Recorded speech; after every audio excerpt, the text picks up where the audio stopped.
আপনি এখানে বসে মজা করতে পারেন, আপনি এইখানে প্রোগ্রামের শেষে চলে যাওয়ার পরে আপনি দাঁত কেলিয়ে কেলিয়ে যেতে পারেন, আপনি কোনো গুরুত্ব না দিয়ে এখান থেকে চলে যেতে পারেন, কেন কিনা আপনার স্বপ্ন নেই।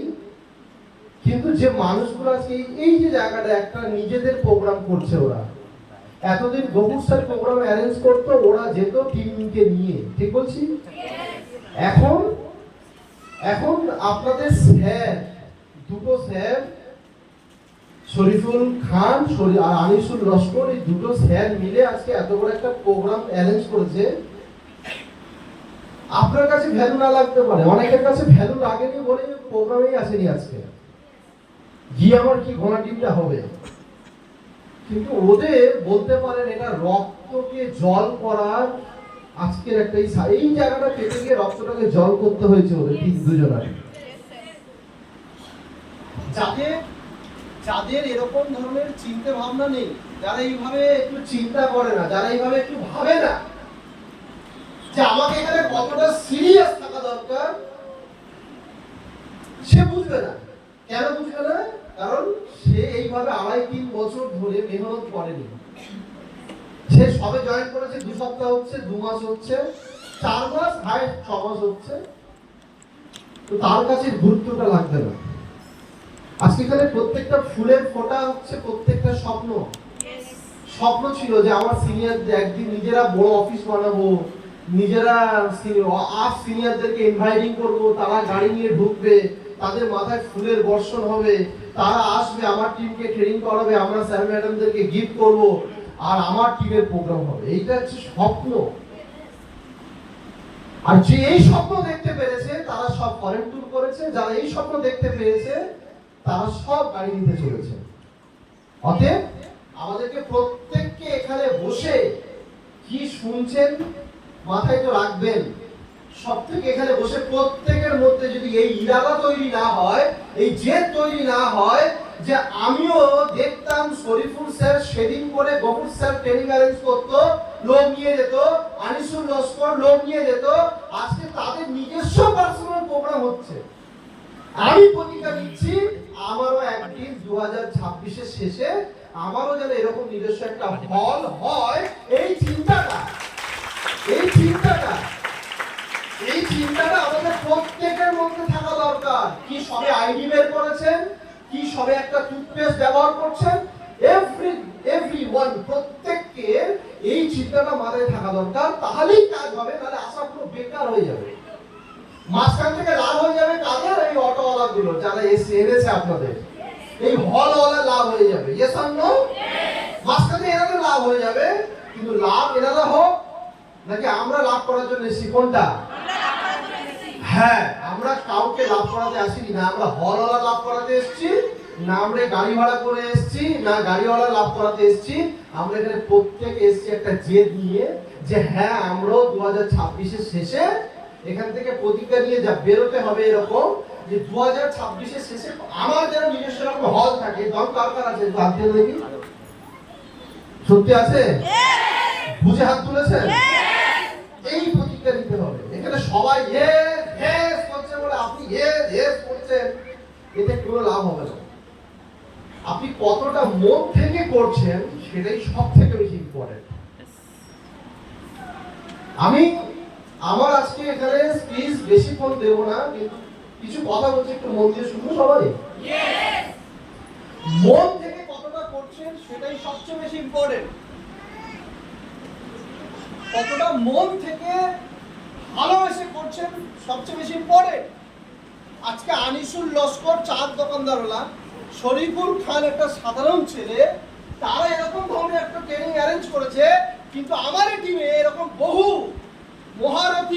মহারথী এসেছে যাদের বিভিন্ন প্রবলেম হয়ে গেছে, যার ফলে তারা টিএল ছেড়ে চলে গেছে। সেম প্রবলেম কি এদের হয়নি? এদের ভগবান বিষ্ণু নয় অন্য কেউ, এদের ভগবান আল্লাহ নয় অন্য কেউ, এরকম কি কেউ? সবার সৃষ্টিকর্তা যা, এদেরও সৃষ্টিকর্তা তাই। সবারও 8 সিনিয়র গফুর স্যার ছিল, এদেরও 8 সিনিয়র গফুর স্যার ছিল। কিন্তু আমার এই বাচ্চাগুলো আজকে বললো তারা 2.5 বছর আগে জয়েন করে, তারা আজকে গিয়ে মার্কেটের বাইরে ঘুরে বেড়াচ্ছে। কেন?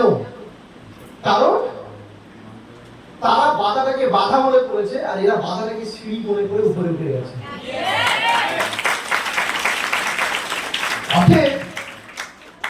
অতএব আপনি কোন দিকে তাকাবেন সিদ্ধান্ত আপনার। এই যে বলে না অনেকে, আমার অমুকজন বলছে করিস না, আমি করেছিলাম ছেড়ে দিয়েছি, ইয়েস অর নো? তারা হচ্ছে এই শরীফুল স্যারেরই বেছে নিল, আনিসুল লস্করের বেছে নিল। এবার আপনাকে চিন্তা করতে হবে আপনি কার কথায় না শুনেন। তারা আমার ট্রেনিং নিয়ে তারা এরকম নিজস্ব একটা টিম বানাচ্ছে, আর তারা আমার ট্রেনিং নিয়ে আপনাকে নেগেটিভ দিচ্ছে। যার এইটুকু আক্কেল জ্ঞান বিবেক বুদ্ধি বিবেচনা করার চিন্তা ভাবনা যার নেই ব্রেনে, কি বড় হবে? যার এইটুকু সামান্য চিন্তা করার ক্ষমতা নেই। বিজনেস দাঁড় করাতে গেলে, বড় হতে গেলে অনেক চিন্তা করতে হবে তো। কিন্তু এইটুকুই চিন্তা যার ব্রেনে নেই, যে এইটুকু চিন্তা করছে না, সে কি টিএমস করবে? এখানে যারা আছি আমরা প্রত্যেকে পাওয়ার আশায় ঘুরে বেড়াচ্ছি সবাই, ইয়েস নো? পেতে চাই তো? পাওয়ার আশায় সবাই ঘুরে বেড়ায়, কিন্তু পাওয়ার জন্য হারাতে যেগুলো হবে কেউ হারাতে চায় না। আমার হাতে যদি 500 ওজনের দুটো হাতে দুটো মাল থাকে, আমার সামনে যদি সুযোগ আছে 2 কেজি মাল 2 হাতে তোলা যাবে, তা আমি যদি 500 টাকা ছেড়ে দিয়ে আমি 2 কেজিটা তুলবো কিভাবে? বড় হতে চাও? ইয়েস স্যার, বগতে গিয়ে দিলাম, বড় দেখো বড় হতে চাই। কি হারাতে পারবে বলো তো একটুখানি? ট্যাক্সিটা কি করতে পারবে? মুখটা ভতা হয়ে গেল। কতটা পেতে চান তার থেকে ইম্পর্টেন্ট নিজের মনকে আগে বোঝান যে আমি এইগুলো পাওয়ার জন্য কত ত্যাগ স্বীকার করতে পারবো। কারণ সফলতা পেতে গেলে সবচেয়ে বড় যেটা ইম্পর্টেন্ট, ত্যাগ স্বীকার। কি কি ত্যাগ স্বীকার? শুধু টাকা পয়সা নয়, সে তো রয়েছে। ত্যাগ স্বীকার মানে অনেক ত্যাগ স্বীকার। শুনবেন কি ত্যাগ স্বীকার? হ্যাঁ শুনুন। ত্যাগ স্বীকার মানে এই ত্যাগ স্বীকার যে 100 লোক প্রোগ্রাম দেখছে, তার মধ্যে একটা শরীফুল খান বিশ্বাস করেছিল হ্যাঁ আমি গাড়ি পাবো, হ্যাঁ আমি বিদেশ যাবো, সিগনেচার করেছিল। ত্যাগ স্বীকার মানে এই ত্যাগ স্বীকার যে গফুর স্যার 1.5 বছর টিআরসি থেকে টোটাল হয়তো ইনকাম করেছিলেন 20,000 টাকা। 1.5 বছরে টিএস আমাকে 20,000 টাকা দিয়েছে। বলুন কিভাবে সংসার চলবে? তো এই যে ত্যাগ স্বীকারটা, আমি যেখানে কাজ করতাম, টিউশনি পড়াতাম, 4টে ব্যাচ পড়াতাম, 4টে ব্যাচে প্রতিদিন হিসাবে প্রায় 400-350 টাকা করে পার ডে রোজ পড়ে যেত। তা 300 টাকা যদি রোজ পড়তো, 300 টাকা যদি রোজ পড়তো ডেলি, তাহলে মাসে 9,000 টাকা। হ্যাঁ কি না? তাহলে 9,000 টাকা, 400 টাকা যদি রোজ পড়তো 12,000 টাকা মাসে আসতো। কিন্তু 1.5 বছর, এক মাসে 12,000, তাহলে 1.5 বছরে কত হাজার টাকা? 18 মাস ইনটু 12,000 টাকা। হিসাব করো তো, 18 ইনটু 12,000, ফটাফট ক্যালকুলেশন করো। বিজনেস মানে হিসাব, ইয়েস নো? বিজনেস মানে লেকচার শুনে বাড়ি যাওয়া নয়। বিজনেস মানে শুধু হিসাব করতে হবে, হিসাব করতে হবে, হিসাব করতে হবে, হিসাব করে করে পথ চলতে হবে। কত? তাহলে 1.5 বছরে গফুর স্যার 2,16,000 টাকা ট্যাক্স স্বীকার করেছে বলেই আজকে গফুর স্যারের পার মান্থ ইনকাম 1.5 লাখ।